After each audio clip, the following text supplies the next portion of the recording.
230න් මේ වගේ කරන කාර්යයන් ඔබ නොදන්න කෙනෙක් නම් සාමාන්‍ය දැනුම තියෙන කෙනෙක් නම් මේවා හදන්න try කරන්න යන්න එපා. මොකද ගොඩක් අවදානම් මේ වගේ දෙයක් හරියට හදාගන්න බැරිනොත් අයිබෝවන් වල හැමෝටම හොන්න ඉතින් ආයෙත් ෆෑන් කන්ට්‍රෝල් සර්කිට් එකක් තමයි අරගෙන ආවේ. ගොඩක් අය කලින් වීඩියෝ එක බලලා 230න් වැඩ කරන කූලින් ෆෑන් වලට සහ අනිකුත් ෆෑන් වර්ග බල්බ් වලට කන්ට්‍රෝල් කරගන්න සර්කිට් එකක් කොහොමද කියලා දෙන්න කියලා තිබුණා. ඉතින් මේක පේනවා ඇති වාට වෝල්ට් 220 240 50 හර්ට් 60 හර්ට් වගේ වෝල්ට් 230න් වැඩ කරන කූලින් ෆෑන් එකක් අඟල් 5ක පමණ.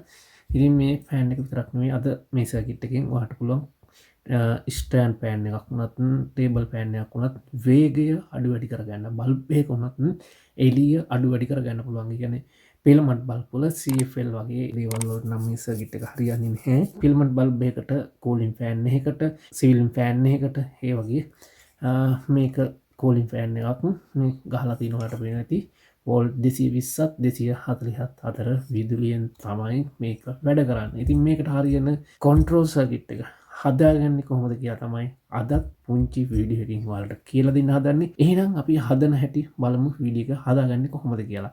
ඉතින් වෙනද වගේම මේකටත් කන්ට්‍රෝල් එකක් අවශ්‍ය වෙනවා. පොටෙන්ටෝමීටර් එකක් අඩු වැඩි කරගන්න. ඉතින් ඒකට මම අද යොදාගන්නේ මේ සඳහා 100k වොලියම් කන්ට්‍රෝල් එකක්.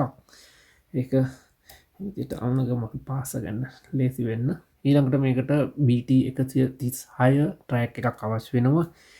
ඊළඟට 104 හෝ 154 මයිල් කැපැසිටර් එකක් අවශ්‍ය වෙනවා වෝල්ට් 400න්.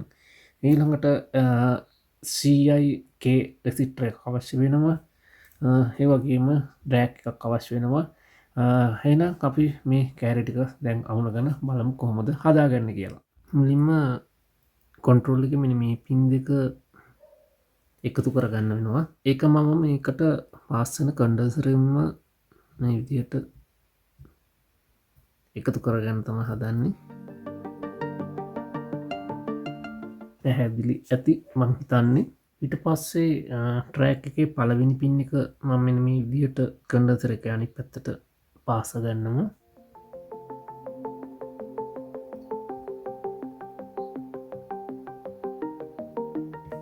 ඊට පස්සේ ඩ්‍රැග් එක මම මෙන්න මෙතනට මේ විදිහට පාස ගන්නවා.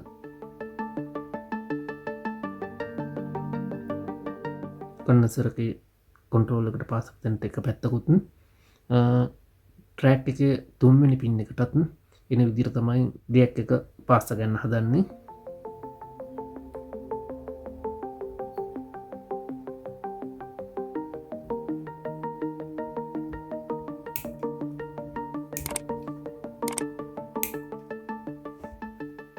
ඊට පස්සේ ට්‍රැක් එකේ මැද පින් එක දෙවෙනි පින් එක කන්ට්‍රෝල් එකේ ඉතුරුව තියෙන පින් එක එතනට ට්‍රැක් එකේ දෙවෙනි පින් එකට රෙසිස්ටර් එකේ කකොනකුත් අනිත් පැත්ත කන්ට්‍රෝල් එකේ ඉතුරු වෙලා තියෙන පින් එක ගාවට තමයි පාස් ගන්න තියෙන්නේ.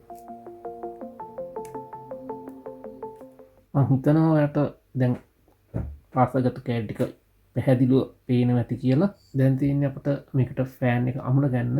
මේ සර්කිට් එක හරහා තමයි ෆෑන් එකට සප්ලයි දෙන්න තියෙන්නේ. ඒකට මම කූලින් ෆෑන් එක ගත්තා. 230 කූලින් ෆෑන් එක තමයි මේ තියෙන්නේ. මේකේ වයර් එකේ දාලරින එහෙම මොකුත් නැහැ.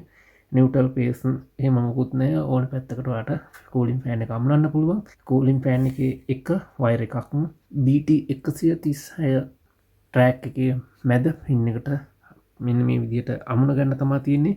ඉතින් මම දැන් මේක පාස් ගන්නවා. මේ විදිහට පාස් ගන්නවා මැද පින් එකට. ඒ වගේම මේ විදිහට හදන්න නම් එපා. ඔයාලා PC බෝඩ් එක හරි මොකක් හරි ලස්සනට හදාගන්න. තව එකක් කියන්න තියෙනවා වෝල්ට් 230න් මේ වගේ කරන කාර්යයන් ඔබ නොදන්න කෙනෙක් නම් සාමාන්‍ය දැනුම තියෙන කෙනෙක් නම් මේවා හදන්න try කරන්න යන්න එපා. මොකද ගොඩක් අවදානම් මේ වගේ දෙයක් හරියට හදාගන්න බැරිනොත් ගොඩක් අනතුරු සිද්ධ වෙන්න ඉඩ තියෙනවා. මොකද වෝල්ට් 230න් වැඩ කරන නිසා. හරි ෆෑන් එකේ එක වයර් එකක් මේ විදිහට අමුණ ගත්තා. ෆෑන් එක ඉතුරු අයරක නිවටල් කෙලින්ම 230 විදුලිය නිවටල් එකට හොපේස් එකට තමයි සම්බන්ධ වෙන්නේ. මම එසි කෝඩ්ඩයක් ගන්නම් දැන් මෙතෙන්ට ඒ ෆෑන් එකේ අනිත් වයර් එක ඒක AC කෝඩ් එක මේ තියෙන්නේ ඒක අනිත් පැත්ත මේ විදිහට තියෙනවා AC කෝඩ් එකේ නිවටල් එකට හොපර්ස් එකට මෙතෙන්ට දැන් අමුණ ගන්න මම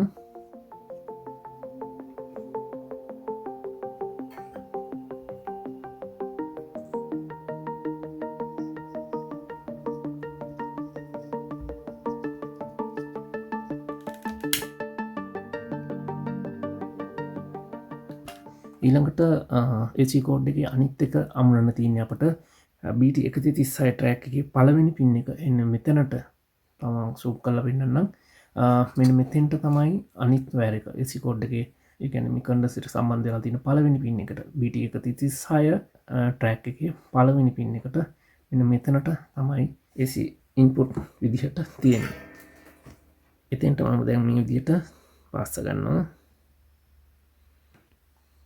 හරි මං හිතනවා පැහැදිලි ඇති කියලා මම කෑලි ටික අමුණ ගත්තා. දැන් අපි මේක ප්ලග් කරලා බලමු වැඩ කරන විදිය. කෝකටත් මම කන්ට්‍රෝල් එකට නොබ් එකක් දාගන්න වෙනවා මට. මොකද 230 විදුලියෙන් අපි ආරක්ෂා වෙන තරමට ගොඩක් හොඳ නිසා. හරි ඔයාලට පේනවා සර්කිට් එක අමුණගෙන තියෙනවා නොබ් එකක් දාගත්තා. දැන් සප්ලයි කනෙක්ට් කරගෙන අපි බලමු සර්කිට් එක වැඩ කරන විදිය. සප්ලයි දුන්නා. කන්ට්‍රෝල් එක බලමු. වැඩ පේනවා. වැඩ කරනවා. ෆුල් වැඩි කරලා බලමු. ඔය විදියට දැන් ෆුල් වැඩි කරලා තියෙන්නේ.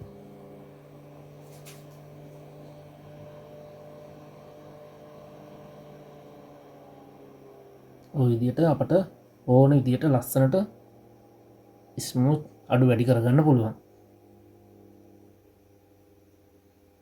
ඔයාලට පේනවා ඇති. මේක ඔයාලට ටේබල් ෆෑන් එකකට, ස්ටෑන්ඩ් ෆෑන් එකකට, සිලින් ෆෑන් එකකට, පිලමන් බල්බ් එකකට වගේ යොදා ගන්න පුළුවන්.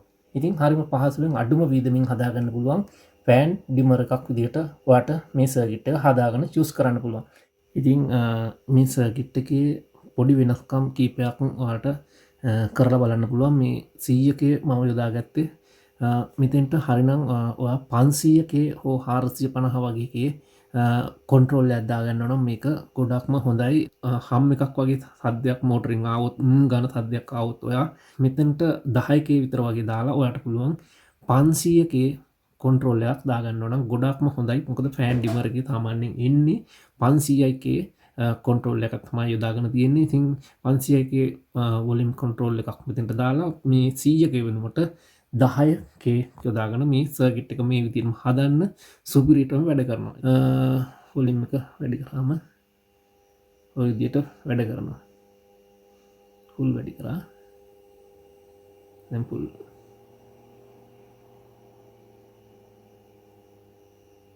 ඉතින් ගොඩක් පරිස්සම් වෙන්න මේ විදිහට අතින් අල්ලගෙන මේ දේවල් කරන්න යන්න එපා. මම මෙහෙම කරලා පින්නවට ඔයාලට. ඉතින් ෆුල් අඩු කරගමු. ඉතින් ඔය විදිහට තමයි ෆෑන් කන්ට්‍රෝල් එක හදාගන්න තියෙන්නේ. වෙනස් කිවීම් කරන්න තියෙන දේවල් ගැන මම ඔයාලට දැන් පැහැදිලි කරා. මේ සර්කිට් එක ඔයාලට හදාගන්න අමාරුයි වගේ නම් ඔයාලට පුළුවන් කඩේ ගන්න තියෙනවා දැන්ට වෙන පොලේ ෆෑන් ඩිමර් එකක් අරගෙන ඔයාලට පුළුවන් මේ AC 230න් වැඩ කරන කූලින් ෆෑන් එකක් කන්ට්‍රෝල් කරගන්න. ඉතින් ඒක ලොකු ගාණක් වෙනවා. ඔයාලට මේක ඉතාම සුළු මුදලකින් අඩුම වියදමකින් හදාගන්න පුළුවන් මේ විදිහට.